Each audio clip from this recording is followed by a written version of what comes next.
pisong halaga ng mga isda ang sinubukang ipuslit dito sa Pilipinas mula sa bansang China. Para sa detalye, live na magbabalita si Mon Gualvez. Mon, gaano karami itong naharang ng Bureau of Customs?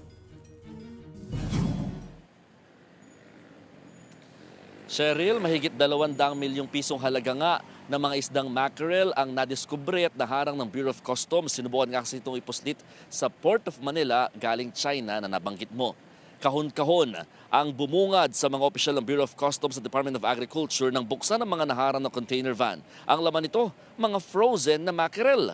Una ito idineklara bilang fried taro sticks, cuttlefish flavored balls at taro sweet potato balls. Bukod sa intelligence report na nakarating sa Customs, nagduda rin daw sila sa hindi agad pag-comply nito sa plant quarantine service requirements. Aabot sa mahigit 202 million pesos ang sinasabing market value nito. Sakaling nakalusot sa merkado ang mga smuggled na mackerel, lalabas na malaking dagok ito sa kabuhayan ng mga mangingisda. Paglilinaw ng Department of Agriculture, bawal mag-import ng mga mackerel at galunggong hanggang Oktubre. Ibig sabihin, lahat ng ibebentang imported na ganitong klaseng isda ay matuturing na kaagad ng mga smuggled. Nagsampa na ng patong-patong ng mga reklamong unlawful importation, misdeclaration at paglabag sa Anti-Agricultural Economic Sabotage Act laban sa may-ari at mga broker na nag-asikaso nagtangkang magpasok nito sa bansa.